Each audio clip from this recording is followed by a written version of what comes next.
이 시간 현상과 느낌보다 중요한 믿음이라는 주제로 말씀을 나누겠습니다. 우리는 때때로 하나님의 분명한 음성, 그분의 말씀을 듣기를 원합니다.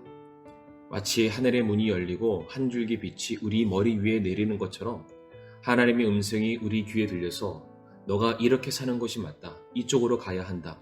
그렇게 행하는 것이 나의 뜻을 이루는 것이다. 이러한 분명한 말씀을 우리에게 주셨으면 하는 그러한 때가 있습니다. 성경에 등장하는 몇몇 사건들처럼 특별한 상황과 환경 속에서 하나님의 음성을 듣기도 하고 환상을 보기도 하고 천사들을 통해서 하나님의 분명한 뜻을 우리가 깨닫게 되는 그러한 인물들의 삶을 우리가 동경하기도 하고 그러한 특별한 일이 우리들의 삶에 일어나기를 소망하기도 합니다. 그러나 하나님께서는 결코 어떠한 현상을 통해서 우리에게 이제 더 이상 말씀하지 않으십니다. 이제는 어떠한 사물도 이용하지 않으시고 우리에게 천사도 보내지 않습니다. 왜 그렇습니까? 바로 하나님께서 우리 안에 거하시기 때문입니다. 요한일서 4장 13절에 그분께서 자신의 영으로부터 우리에게 주셨으므로 이로써 우리가 그분 안에 거하고 그분께서 우리 안에 거하시는 줄을 우리가 아느니라. 우리 안에 거하신 하나님께서는 다른 무엇을 통해서가 아니라 우리와 직접적으로 교제하기를 원하고 계시고 우리에게 직접적으로 말씀하시고 우리를 깨닫게 하시기를 누구보다 간절히 소망하고 계십니다. 이제 성령님의 사역을 통해서 하나님의 말씀을 생각나게도 하시고 그 말씀을 깨달아 감동케 하심으로 우리들의 마음속에 이제 소원을 두게 하셔서 우리가 원하고 기뻐하는 일이 아니라 하나님께서 원하시고 기뻐하는 일이 무엇인지를 깨닫게 하시고 그렇게 살도록 도와주시기도 합니다.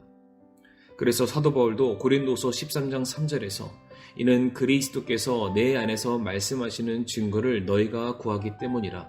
그분은 너희를 향하여 약하지 아니하시고 오히려 너희 안에서 강하시니라 라고 말씀합니다. 주님께서는 구원받은 성도의 심령 안에 세워진 성전 안에 거하고 계십니다. 그리고 그곳에서 계속해서 지금도 말씀하고 계십니다. 말씀을 통해서 성도를 강하게 만들고 계십니다. 그래서 성도로 하여금 주님께서 원하시는 삶의 방향으로 지금도 선하게 인도해 나아가고 계십니다. 이와 같은 하나님의 인도하심을 우리가 구분하기 위해서는 자꾸 표적과 같은 현상을 구할 필요도 없고 가슴 벅찬 감동이라는 느낌을 구할 필요도 없습니다. 하나님의 뜻과 인도하심은 우리가 얼마든지 성경 말씀을 통해서 분별할 수 있습니다. 하나님께서는 성경 이외의 것으로 결코 우리에게 말씀하지 않으십니다. 기록된 성경 말씀을 벗어나서 그 어떠한 것도 우리를 가르치시거나 요구하지도 않으십니다.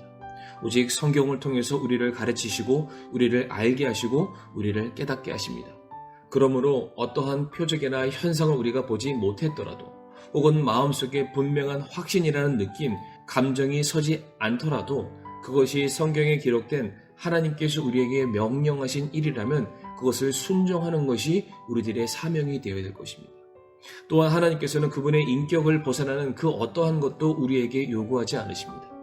하나님께서는 결코 우리 안에서 분노와 질투와 시기하는 마음, 정죄하거나 교만하는 그러한 마음과 상황을 결단코 요구하지 않으십니다.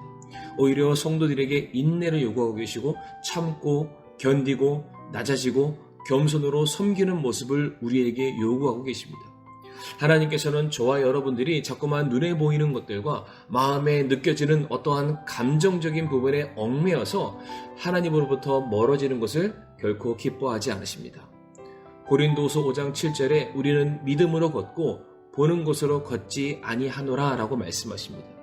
성도들이 걸어가는 인생의 길은 믿음으로 걷는 것이다. 내 감정을 믿는 것이고 보이는 현상을 믿는 것이 아니라 성경에 기록된 그 말씀을 기준하여 한 걸음 한 걸음 나아가는 것이 성도의 신앙의 여정이요 그것이 믿음이다 라고 말씀하고 있습니다. 우리의 감정에 의해서 보여진 어떠한 현상들에 의해서 우리의 믿음의 유무가 결정되는 것이 결코 아닙니다.